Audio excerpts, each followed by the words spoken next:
Y esta práctica que estamos desarrollando, virtual, por fuerza mayor, requiere mucho esfuerzo de nuestra parte y también de ustedes. Vemos que las instrumentales aparentemente tienen todos los elementos necesarios, pero no hemos visto respuestas acordes. Entonces, mientras esperamos unos minutitos, si alguien quiere plantear alguna preocupación, algún tema que quisiera que podamos ampliar, o dudas o dificultades para poder avanzar que se les fueron presentando, creo que sería un buen momento.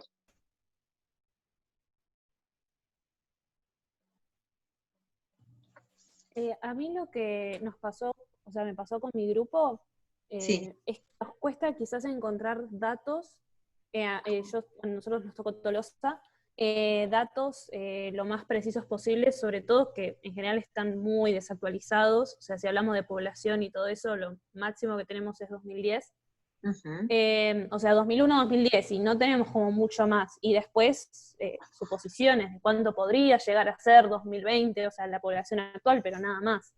Y más que nada con el tema de datos, nos cuesta como encontrar cosas precisas, sobre todo por eso, porque primero tiene que estar virtual, de manera virtual. Y segundo, que quizás están desactualizados. Igual nosotros cuando hicimos el trabajo lo aclaramos eso, de que igual los datos son como medio inventados, no están verificados, nos encontramos medio... Claro. Y no sé si, o sea, no sé si a otros les pasa, o sea, les resulta más fácil encontrar datos, a nosotros no. O sea, ese problema se nos presentó más que nada. Ok. Bueno, me parece muy, muy interesante tu planteo, Agustina. Y a propósito de ese planteo, primero decirles que cada vez que uno se encuentra frente a la posibilidad de un trabajo de tipo del que hacemos en planeamiento, de analizar un territorio para poder generar un diagnóstico y una propuesta, uno siempre se encuentra con datos desactualizados. De hecho, nosotros vamos a tener, o deberíamos tener este año, un censo nacional, con lo cual nadie tiene datos certeros más nuevos que los datos de 2010, no existen. Puede ser que alguna organización haya hecho algún censo local, parcial, quizá de comercios, quizá de poblaciones mayores, pero no estamos buscando esa precisión, porque no está disponible, porque sabemos que no está disponible, pero lo que sí pretendemos, y acá es muy importante que ustedes puedan tomar de referencia las clases que les vamos dando, donde les planteamos que lo que estamos buscando son aproximaciones, y que estimar la población 2020 como propuesta, una de las propuestas que yo les hice, que es la más simple, es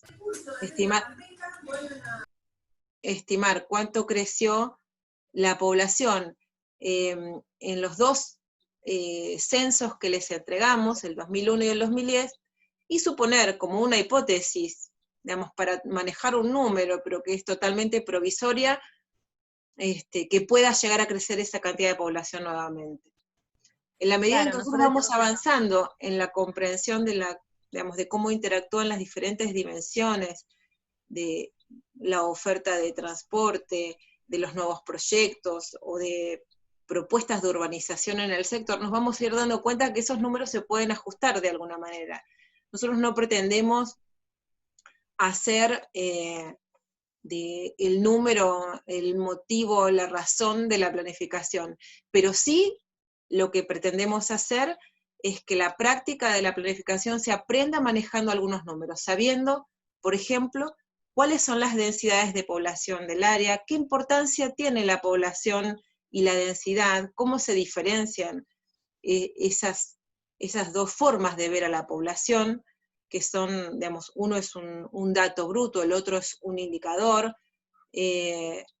son cuestiones que nos permiten aproximarnos a entender la relación que hay entre la densidad de población y la situación del transporte, o la cantidad de población y la cantidad de equipamiento que hay en un lugar, en un territorio. No pretendemos que hagan algo cuantitativo estricto, pretendemos que no omitan las componentes cuantitativas cuando están pensando en un territorio, cuando están tratando de entender lo que pasa.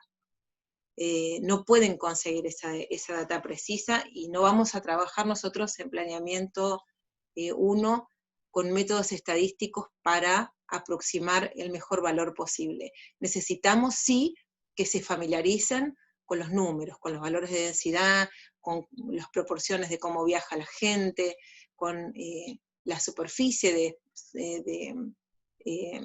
espacio público verde y espacio público en general que hay, para la cantidad de población, cómo fue creciendo en los tiempos en que vamos recorriendo, de los cuales disponemos de información. Lo que sí es importante en cada una de las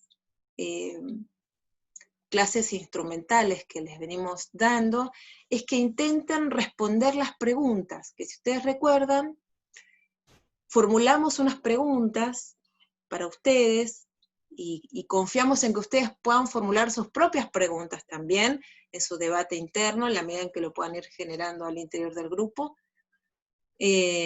Preguntas que ustedes puedan responder, porque hay preguntas que son, bueno, ¿cuánta población aproximada hay hoy? Bueno, pueden dar ese dato, pero ¿cuál fue el origen de ese barrio? ¿Cuál creen ustedes, con la información que tienen, con la información histórica que les fuimos entregando y la que ustedes pudieron ir accediendo, y la revisión de las áreas que se ven, digamos, en ese recorrido virtual, que es lo único que podemos hacer ahora, las que se ven, digamos, más antiguas y quizá más consolidadas, ¿dónde estará el origen de ese lugar, de ese barrio?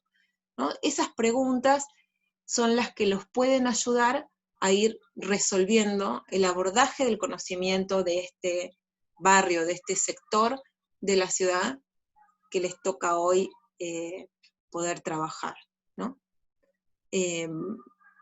No sé si alguien quiere decir algo más, preguntar algo más.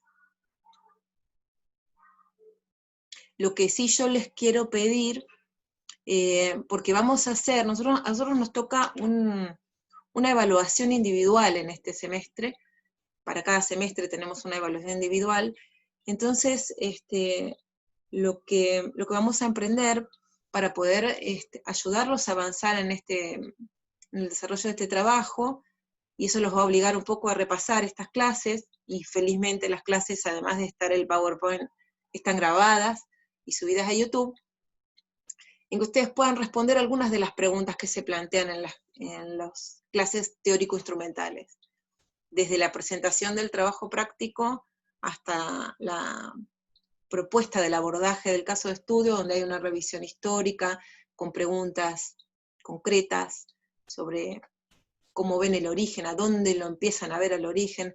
Estas preguntas los van a ayudar a ver qué les falta mirar, o quizás les genere, les inspire otras preguntas, ¿no?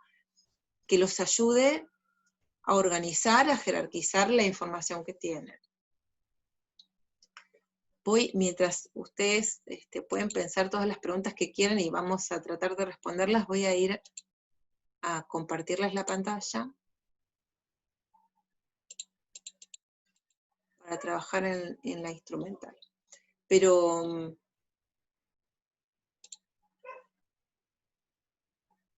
ahora los perdí de vista a ustedes. A ver, ahí está.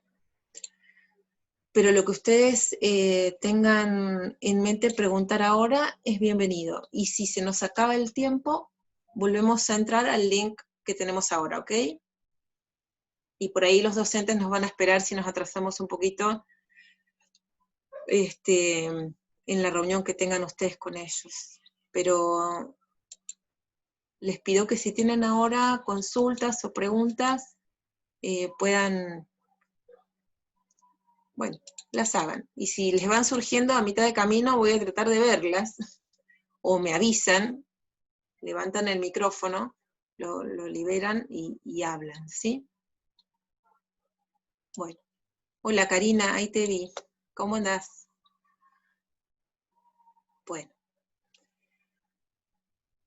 Bueno, entonces, preparé también para ahora un poco un repaso de unos conceptos que pueden haber generado alguna cierta preocupación de cómo abordarlos, ¿no? de qué significan, que quizá no profundizamos demasiado.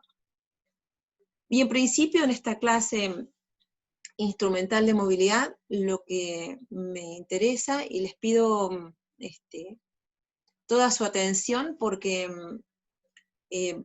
este esquizo individual de evaluación que vamos a hacer,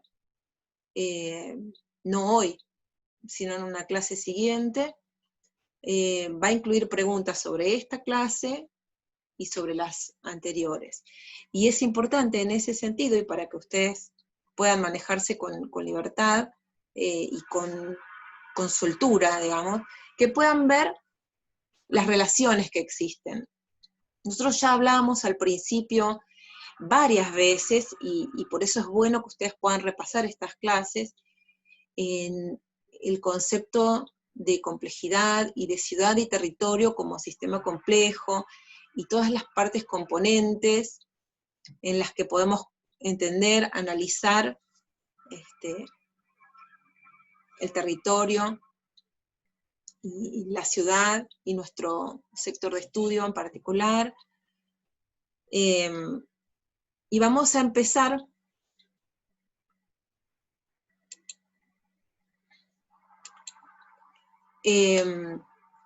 contándoles un poco, al igual que con la instrumental de crecimiento urbano, vamos a repasar un poco el objetivo, algunos conceptos y preguntas que les proponemos nosotros, pero también en la clase de hoy les voy a ofrecer 2 artículos que hablan sobre crecimiento y sobre movilidad en la Ciudad de La Plata, para que puedan ustedes profundizar su comprensión y probablemente con eso poder generar una mayor articulación entre los temas instrumentales y una mayor comprensión del caso empírico. Vamos a hablar de algunos métodos y de información y de lo que esperamos que puedan realizar en relación a este eje.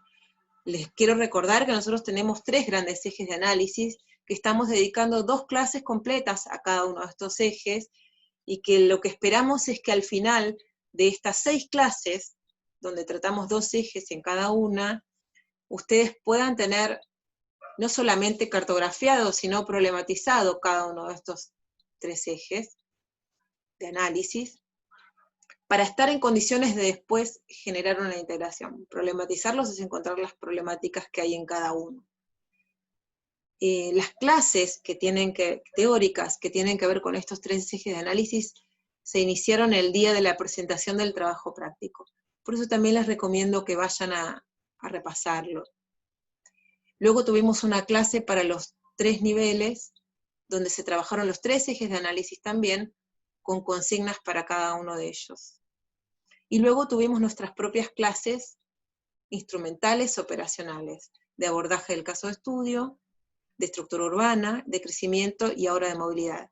Es un paquete enorme de clases conceptuales que tienen que empezar a producir sus frutos en el abordaje empírico del caso de estudio de ustedes.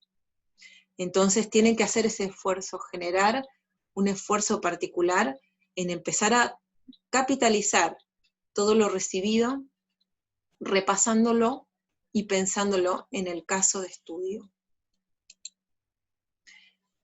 Saben ustedes que nuestro objetivo, o recuerden ustedes que nuestro objetivo es poder generar un diagnóstico de situación de 3 áreas del borde urbano del casco fundacional de la ciudad. Cada una de las comisiones está trabajando en uno diferente, en el marco de algunas propuestas que están previstas a nivel gubernamental, provincial y nacional para la ciudad. Una de ellas es el tren universitario, que en la propuesta va a llegar al barrio de Gambier, y otra es una propuesta de nueva centralidad en Gambier. Entonces nuestro objetivo es consolidar una problematización de la movilidad urbana como eje de análisis en este trabajo práctico. El objetivo anterior de la instrumental anterior fue profundizar el conocimiento del crecimiento urbano y su problematización. Algunos conceptos que necesitamos para trabajar en movilidad. El concepto de movilidad tiene que ver con el movimiento de las personas, ¿no? La movilidad urbana, el movimiento de las personas en las ciudades. Y para eso, para nosotros es muy importante a dónde está ubicada esa población. Y acá hay un vínculo clave con la componente de crecimiento de la población que vimos antes. ¿Dónde se ubica la población? ¿Cómo se ubica la población? ¿A dónde está esa gente que tiene que viajar? También los conceptos de centralidades y atractores de viaje son conceptos clave para la movilidad, porque esas personas que viven en ciertos lugares, ¿a dónde tienen que viajar cotidianamente? ¿A dónde van? ¿A qué centralidades? ¿A qué atractores de viaje? ¿Dónde están sus lugares de trabajo? Las escuelas de sus hijos, la universidad, los centros de salud, ¿dónde hacen sus trámites? ¿A dónde tienen que ir para poder resolver sus compras? Otro de los temas de la movilidad son las vialidades, ¿no? Las características de esas vialidades, esa red vial que ya mapeamos, que ya reconocimos cuando empezamos a construir la estructura urbana. Ya trabajamos con las vialidades. Ahora tenemos que ponerla en perspectiva de la movilidad. Esas vialidades que yo tengo, ¿qué tipo de movilidad me habilitan? ¿Son vialidades que me permiten hacer viajes caminando de manera segura? ¿Son vialidades óptimas para viajar en auto? ¿Son vialidades adecuadas para que entre un colectivo? ¿Para viajar cómo? ¿Tengo vialidades para llegar a los lugares a donde yo tengo que ir? Y la otra componente importante es el transporte masivo. El transporte masivo es el transporte que no lleva pocas personas. El transporte masivo es el transporte que lleva a muchas personas.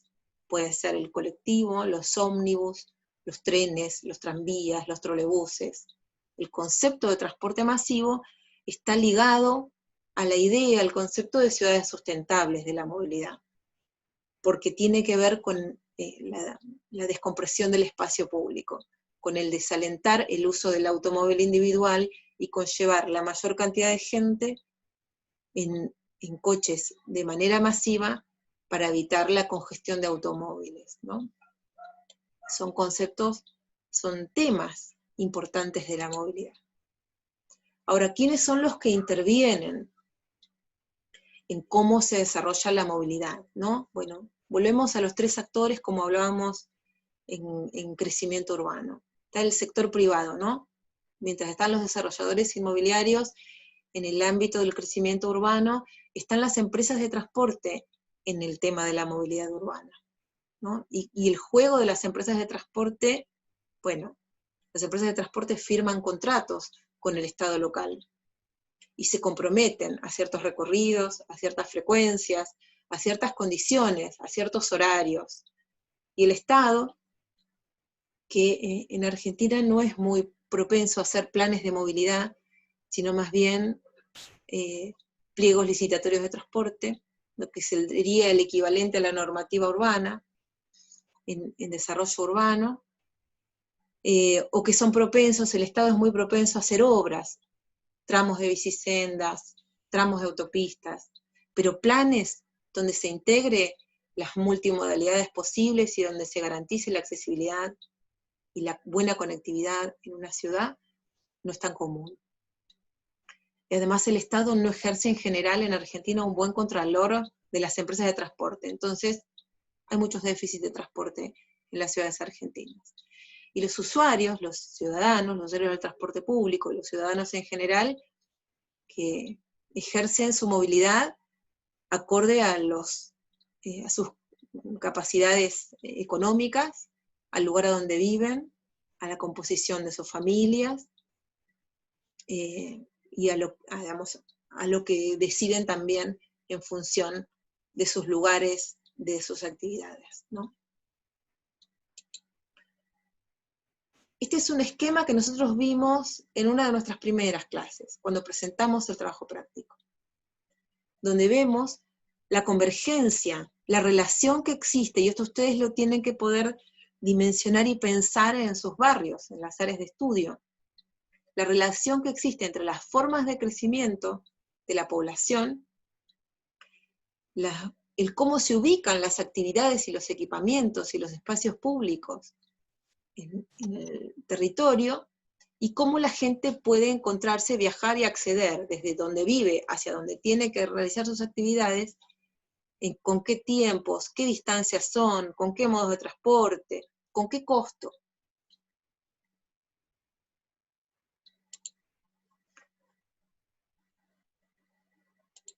Ese es un esquema para volver. Entonces, lo que vamos a repasar un poco es qué es población y qué es densidad de población, que es un tema que parece que para algunos no fue tan sencillo y es un tema importante de tener en claro.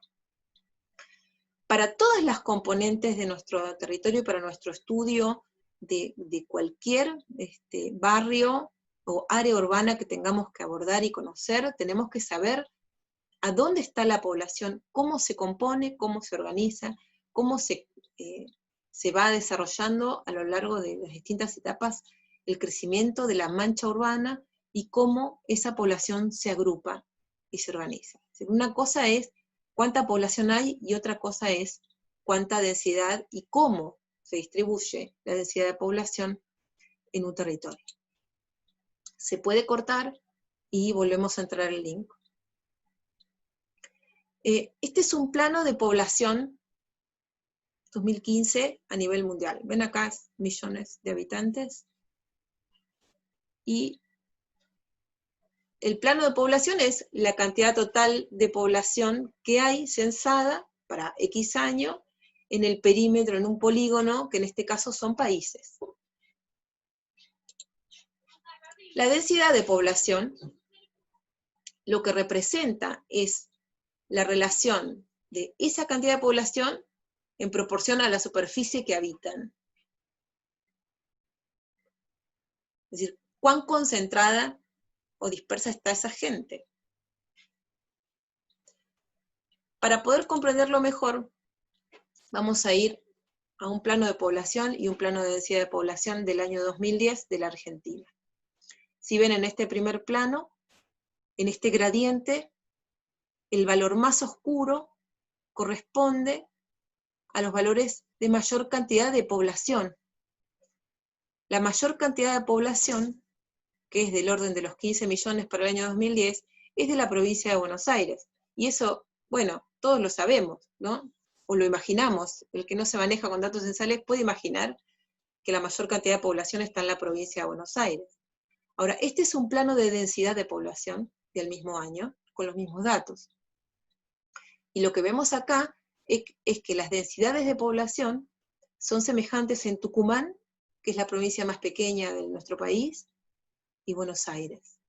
Bueno, y Santa Fe y Misiones también están en el mismo rango.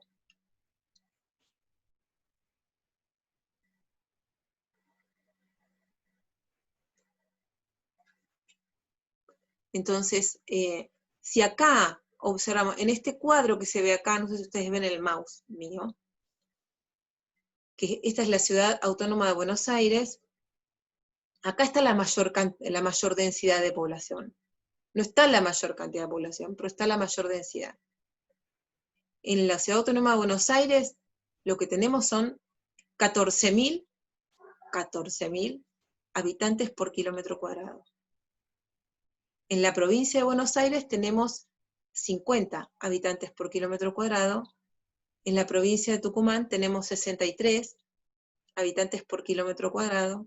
Es la relación de la cantidad de habitantes por una unidad de superficie, ¿no? Entonces, la densidad nos permite ver cuán concentrada está la población. Y para la disciplina de la planificación, para diseñar las ciudades, las provincias, sus infraestructuras, saber a cuánta población vamos a resolverle los problemas es muy importante. y cuánta extensión de obras o de infraestructuras tenemos que desarrollar, bueno, sabemos que es mucho más eficiente en la medida en que la gente esté más concentrada, porque podemos resolver el problema de muchas más personas. Es un problema para los territorios nacionales y provinciales tener dispersión urbana, tener poca población.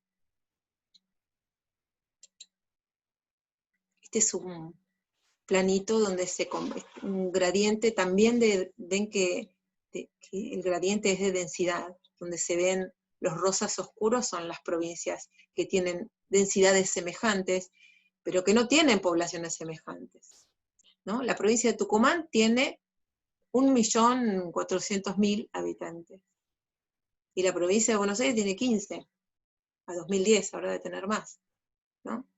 La densidad es cuántos habitantes por kilómetro cuadrado en el caso de las provincias y de estas cartografías.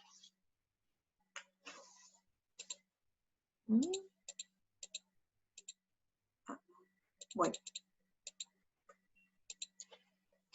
Entonces, algunas preguntas que nos vamos a hacer, y ahora vamos a ir a las densidades y a las poblaciones de las áreas de estudio.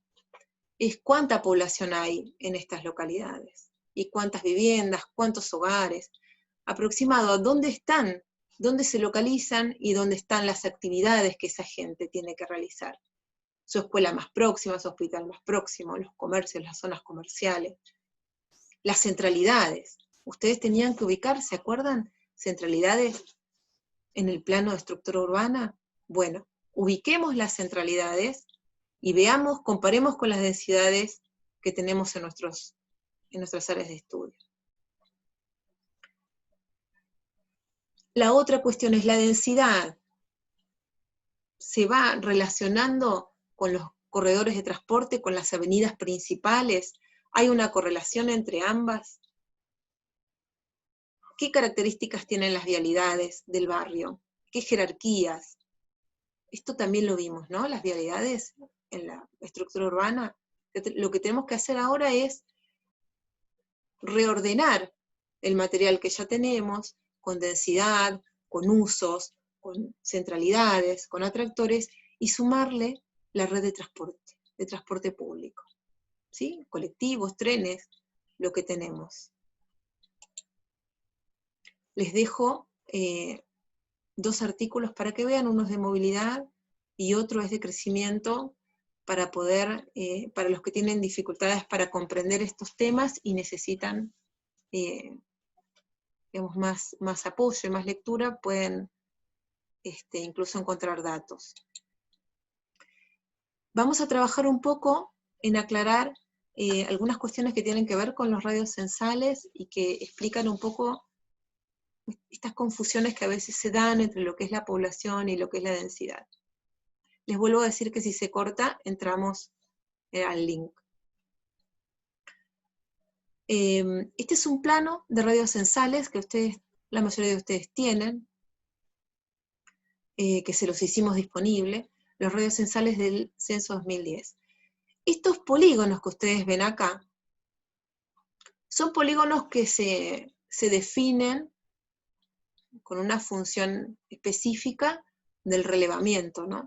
Hay una persona responsable por cada radio censal, y un grupo de personas que se ocupa de relevar, de censar a toda la población involucrada en cada radio censal. ¿Qué significa esto? Que los radios censales de las áreas más densas, que tienen más población, son más pequeños. ¿Por qué? Porque tienen más población. Entonces, para que sea operacionalmente fácil para una persona hacerse cargo de un conjunto de censistas, se procura que los radios censales no que sean iguales, sino que sean iguales en cantidad de población, no en extensión. Con lo cual, el dibujo de los radios censales van a ver que en las zonas más densas es más pequeño y en las zonas menos densas es más grande. No hay ningún criterio territorial, salvo la cuestión operacional de realizar el censo, por lo cual se definen los polígonos de los radios censales. El hecho es que la información que nosotros tenemos después, que nos provee el censo, tiene el detalle de radio censal, es a nivel de radio censal. Esta es una información que yo les di a ustedes, donde se ve en verde la información del censo 2010 y en azul la información del censo 2001. La información que tienen acá es el dato bruto de población. Población en bruto, ¿sí? ¿Cuántos habitantes se contaron adentro de cada uno de esos polígonos en el censo 2001 y cuántos en el censo 2010? Este es un plano de población. Está mapeado acá ese dato bruto de población 2001 que ustedes tenían, ¿sí? Entonces, ¿qué ven acá? Los rangos de población van, acá se ven bien, digamos, pero el rango más oscuro, por ejemplo, en este lugar que queda fuera de todas las áreas, parece que hubiera